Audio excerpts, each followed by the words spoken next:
Welcome to the Learning Can't Wait podcast, a Full Mind production. At Full Mind, our vision is to ensure every child has access to an exceptional education.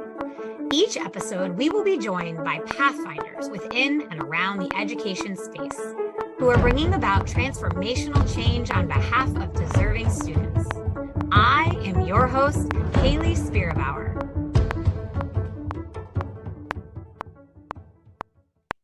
Welcome back, everybody. I am so excited to learn during today's episode, and I hope you will be too, from the founder and CEO of the Calculus Project, Dr. Adrian Mim. Adrian, welcome to the podcast. Thanks for having me. I'm really excited to speak with you. I am super eager to talk to you because I get to talk to brilliant people on this podcast every episode. And every time I learn a lot, but this topic feels particularly ripe for learning. And so not too much pressure on you, but let's just dive in. Starting us off with, how did you come to be the personal and professional version of yourself? You know, it's interesting because I'm an educator, I'm a mathematician, but I always tell people I feel as though education chose me because I wasn't planning on doing the work that I'm doing now. I initially aspired to become an electrical engineer. I grew up in South Carolina, attended James F. Burns High School, left there, went to the University of South Carolina with the goal of becoming an electrical engineer. Changed my major junior year to mathematics, and then graduated with my degree in mathematics and didn't really quite know what to do with it. Moved to Boston and became a math tutor through a program called METCO, which is one of the oldest voluntary busing programs in the country, might be the oldest, that started back in the late 1960s. And so I provided math support for students in the program at Brookline High School and also helped them out with physics. In addition to that, I did other jobs. You know, I worked in banking and I worked in marketing, and I was just really trying to figure things out. And after a few years of doing that, I just decided to dive in, you know, both feet first into math education and held various positions at Brookline High School. I love the saying, teaching found me. It sounds like, especially given the subject matter that you focused on, everything was a through line to your deep, profound understanding of mathematics. Would you say that's true? Yeah, I mean, I always say that I've always loved math, even though math was hard for me at times. I struggled.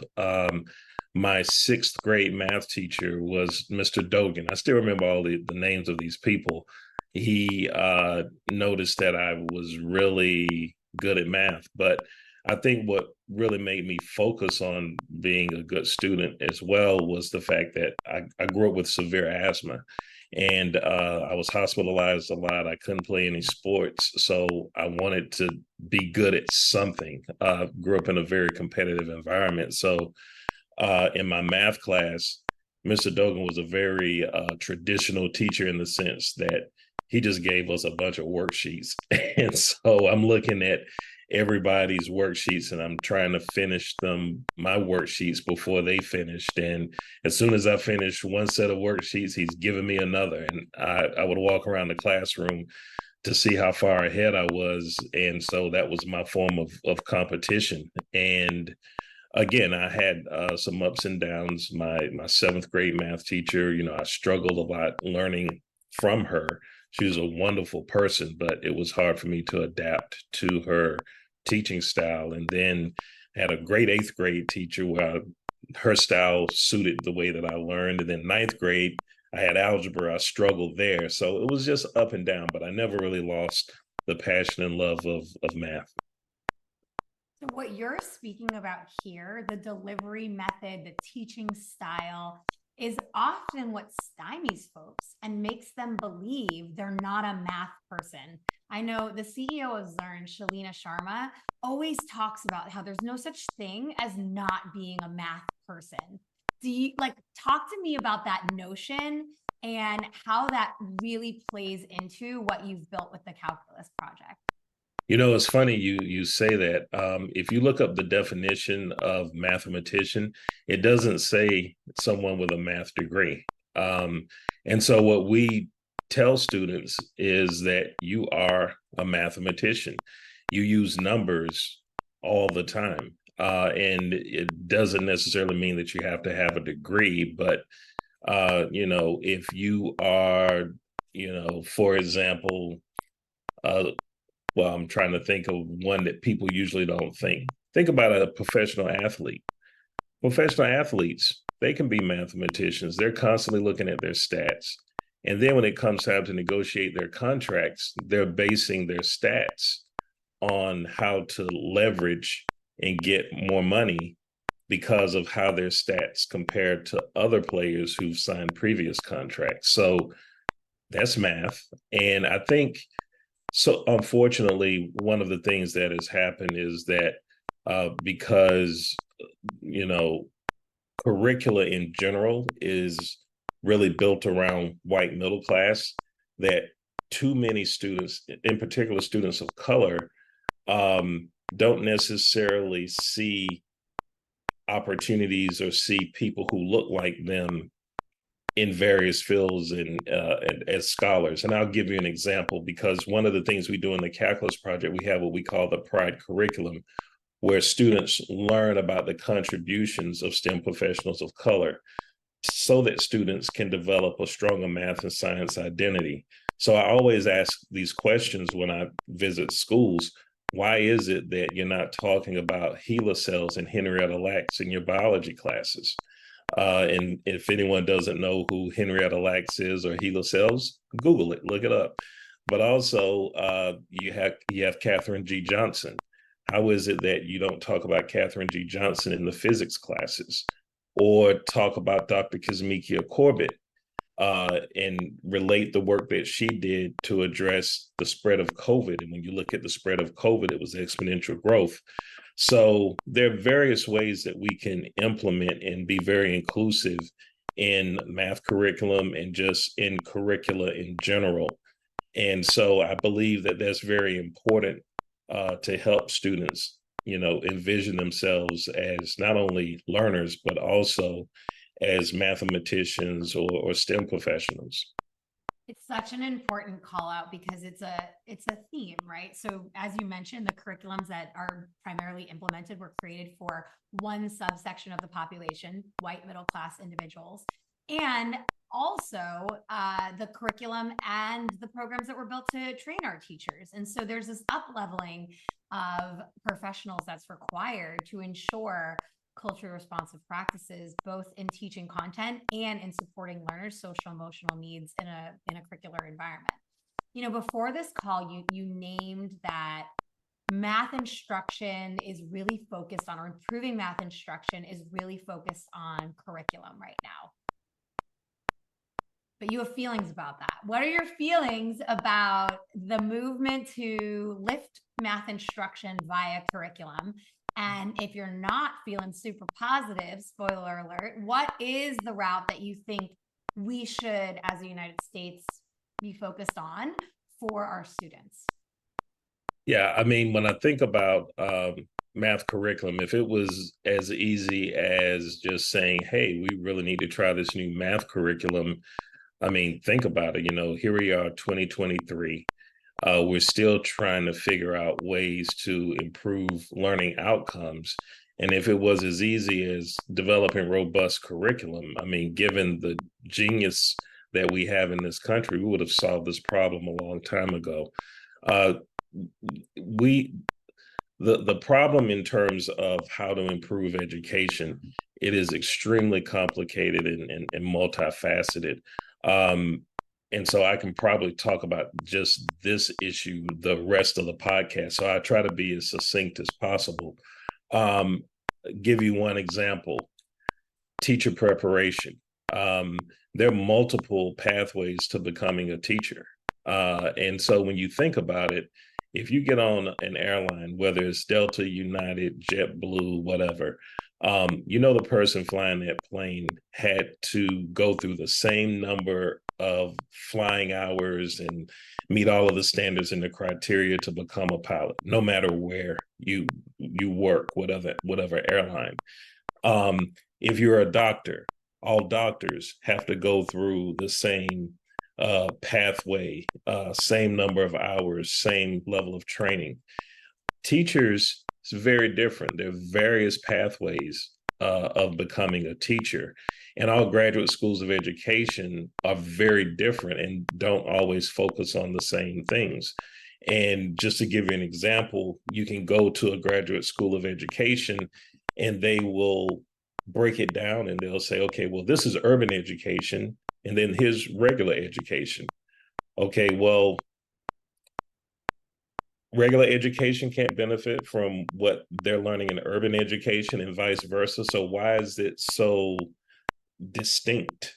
And so what happens with the teacher who goes and takes all of the regular education courses, goes into a school district that eventually becomes extremely diverse, representing the demographics that one would find in an urban school. So will this teacher be prepared to deal with some of the cultural changes of the school and how to meet students where they are, with regards to their cultural backgrounds? So I think we need to make a concerted effort to make sure that teachers have all of the tools and they're properly trained, but more importantly, that they're paid well, that they're paid as professionals.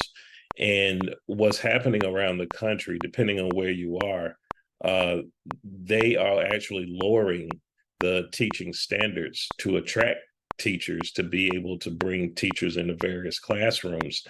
And that's not the way to go. Is a huge problem. But the other problem is that you have a lot of teachers leaving the profession.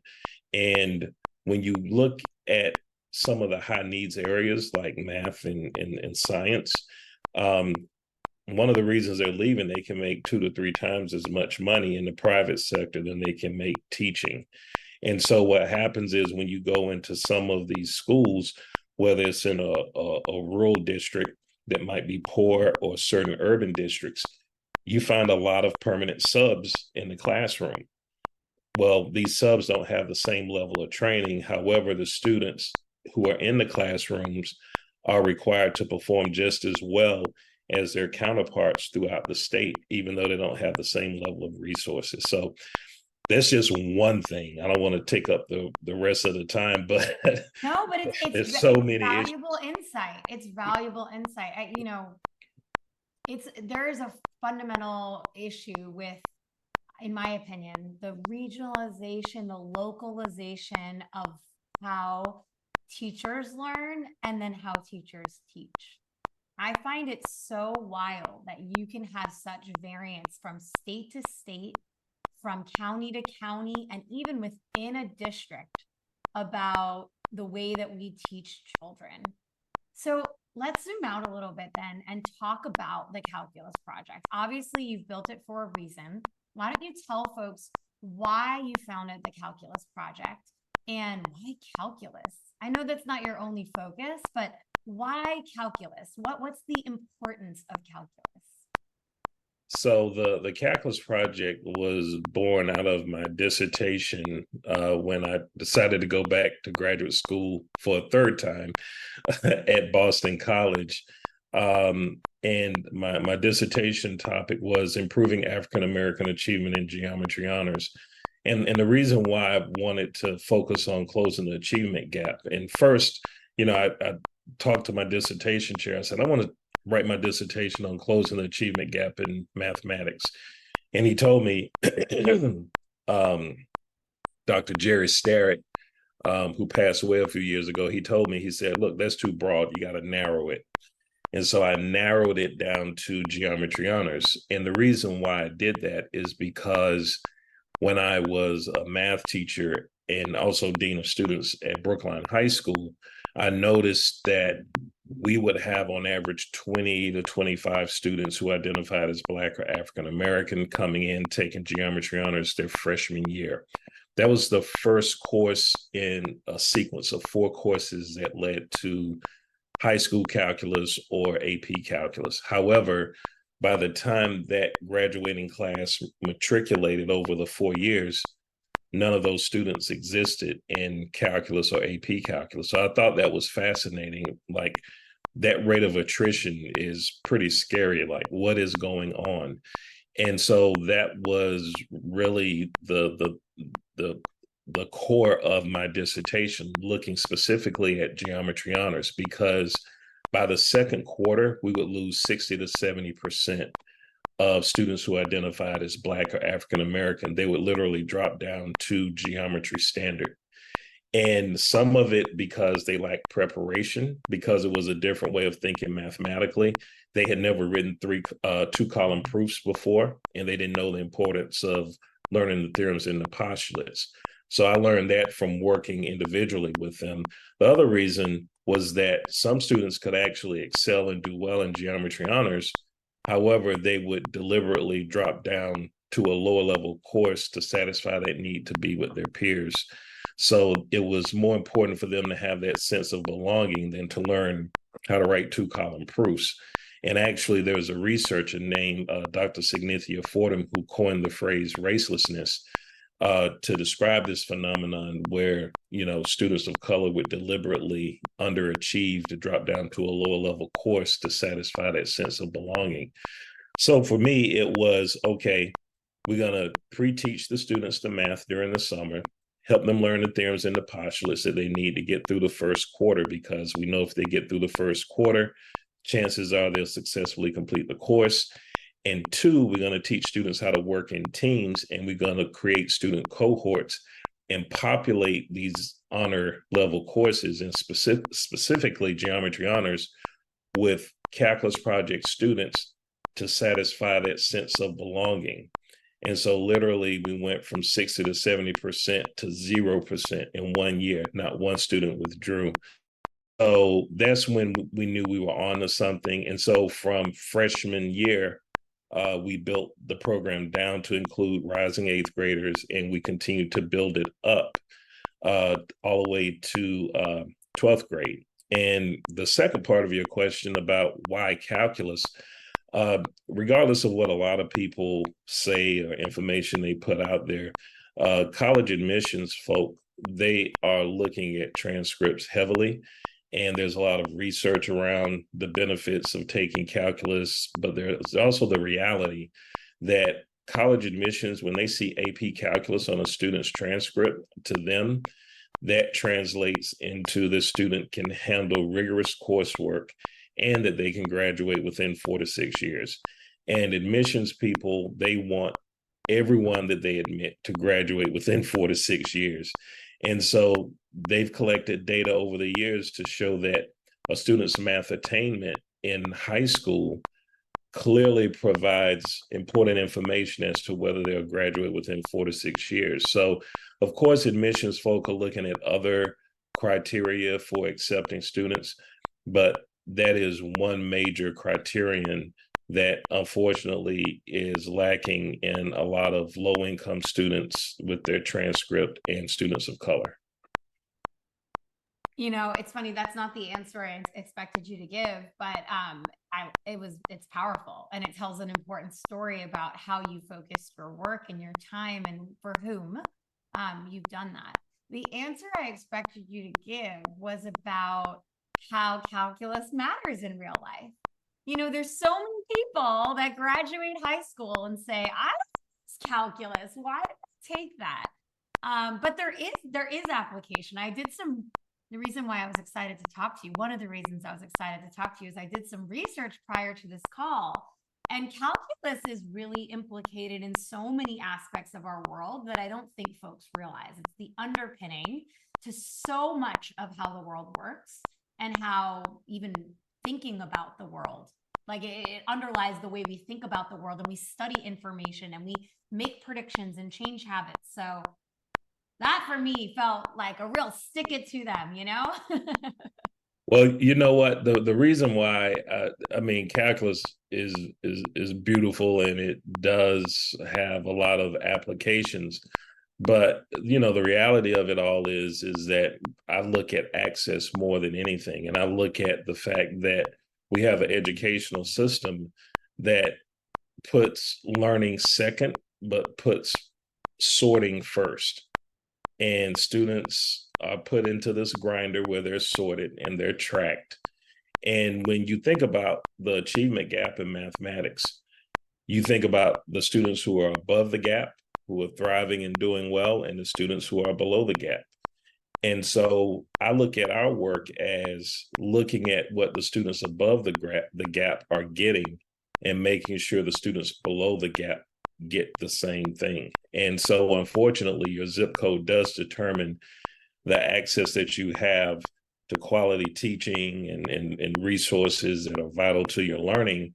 And you know, approximately 50% of the high schools in the country even offer calculus. So now you're talking about having access, which we have a lot of students who are in communities where they don't even have these honor and advanced level courses, but they can do the work if they were given the same resources. So we're leaving a lot of talent on the sidelines. So I'll tell you one quick story about my niece. My niece attended Northeastern. She graduated this several years ago. I think she graduated maybe about almost 10 years ago from the Bouvet College of Health and Science. She's a speech and language pathologist.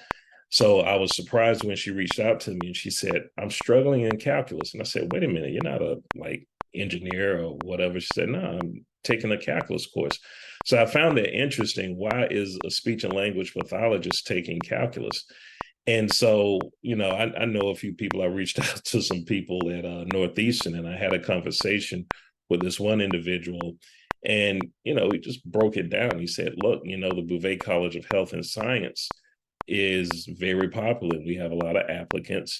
So really calculus was used to sort the students to get the cream of the crop and narrow down, because, and these aren't actual numbers, but just to give you an idea how this works, let's just say if they only have 100 seats where they can accept students, they might have 1,000 applicants. So how are they going to sort through all of these applicants? Because the demand is higher than the supply. Well, you raise the criteria, and when you raise the criteria, that helps you to sort. And so when you end up sorting students, given all of the information I told you about access to calculus or whatever, you tend to end up with not a whole lot of diversity in terms of students being accepted. So anyway, to her advantage, she took calculus in high school, so it wasn't as difficult for her to get through it. But when she graduated with her master's in speech and language pathology, she never used calculus again. I mean, she didn't help anyone to stop stuttering by calculating the area under the curve. So those are some of the things that bother me about education, that we're still using an old plan of sorting students. And we have students who can particularly do these jobs that are very important, but we're sorting them out based off of one or two courses that perhaps they probably didn't even have access to. Yeah, that's pretty alarming. And I'm sure it's not an isolated incident. You know, even I think a lot about the entrance exams that are used for community colleges and how what it basically does, they're math heavy, intended to uh, you know, either sort kids into remedial coursework for in colleges and community Yeah. colleges, which then ensures that the students have to pay more money to take the remedial courses because they didn't pass them. Like it reminds me of that mindset, which specifically disadvantages, you know, individuals who have come from zip codes where their school may not have been as well resourced to ensure the instruction. Like all the things you're talking about here reminds me of that the big question around community colleges, remedial courses, and the assessments that they used to have students take it. It's Built on systemic oppression. Like that is the definition of it. Well, you know what? Here's the thing. To your point, students.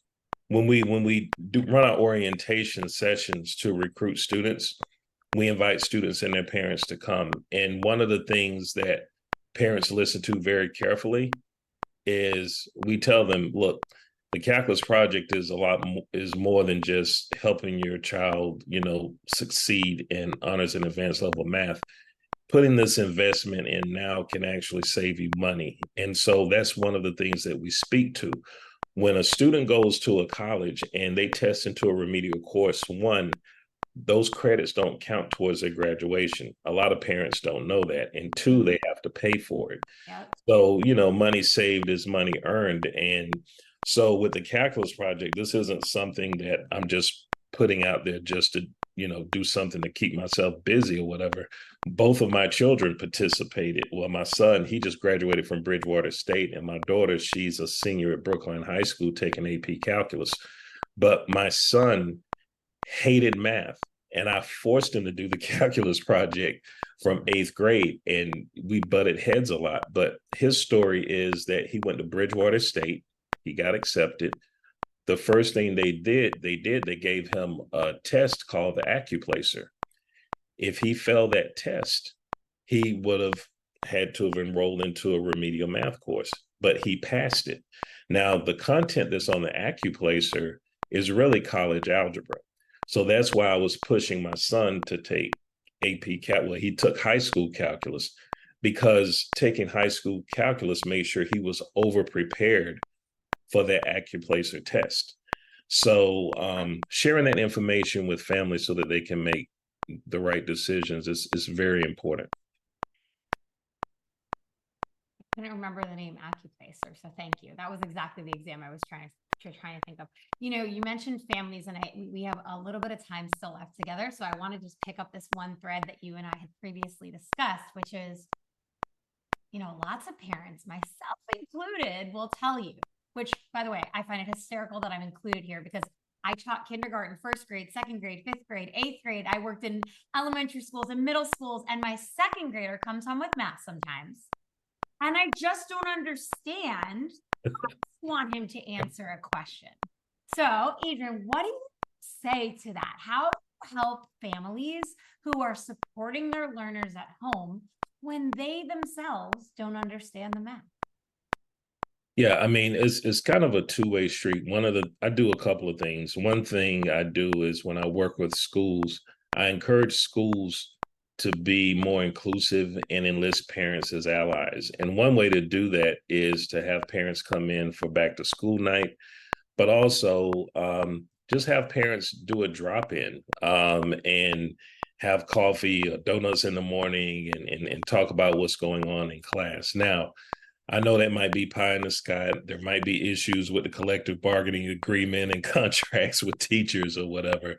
But I think it's important to really find time to carve in those relationships, because when you have those lines of communication open, what it does, it allows parents to reach out to teachers and say, hey, I see that you're covering long division and I didn't learn it this way.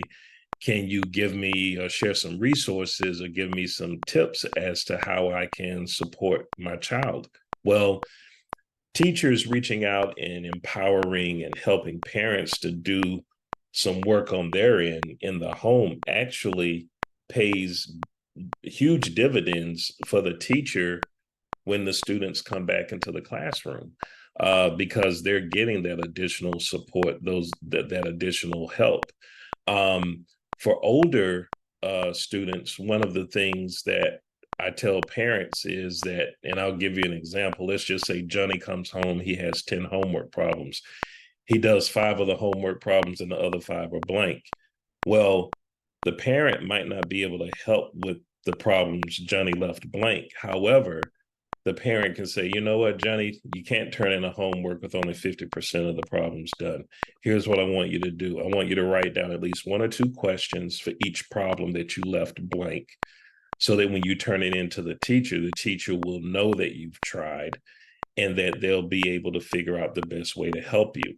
And so I think we have to change our mindsets as educators and understand this too, that yes, we can know a lot by what students know by the way they answer a question, but we can learn just as much about what they know with the questions they ask.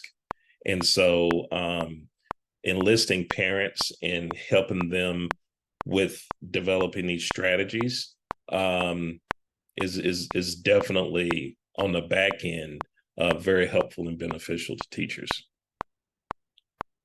I love that. I love that, asking the question. What you don't know is almost more important than what you do know, because it tells you all about your line of thinking and where your confusion is.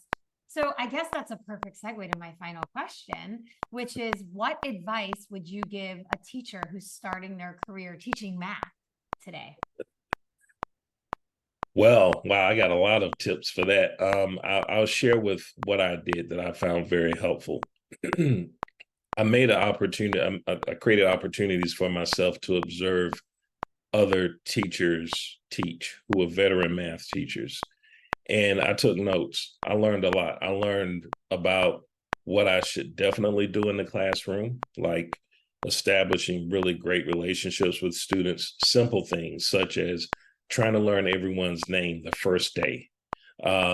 That's big with kids. When they see you in the hall and they just started attending your class and you say hello, they are so surprised that out of all of the students, you remembered them. So always try to get to know your students' names the first day. But when you're observing these teachers, write down what they do well and the things that they don't do well. And being a good teacher is all about being authentic, and take the things that they do well and build it around who you are as a person. There were some things that teachers did that I definitely didn't like, that I made sure I didn't incorporate in my classroom, such as locking the door in case a student comes late, or writing a student's name on the board, kind of shaming a student into doing the right thing.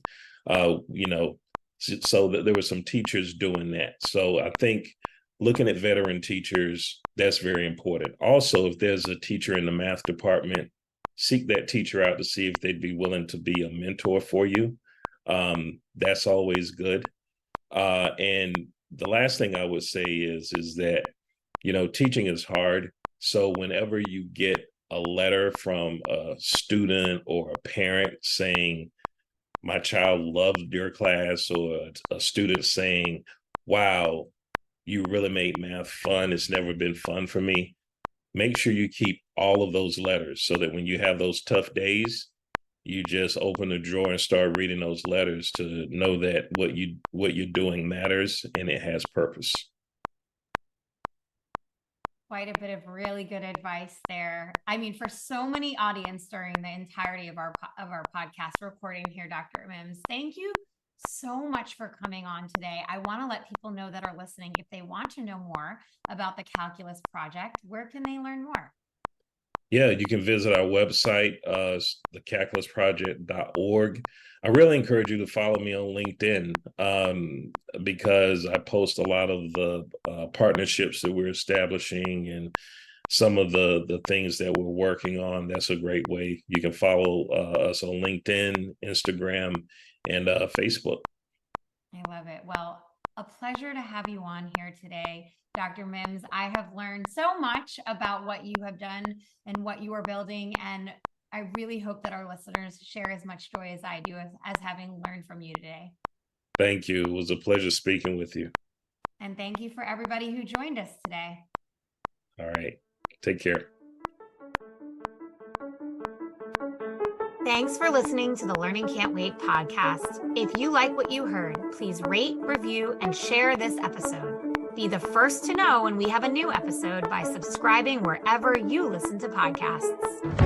If you'd like to be a guest on the show or have a suggestion for an episode, email us at podcast@fullmindlearning.com.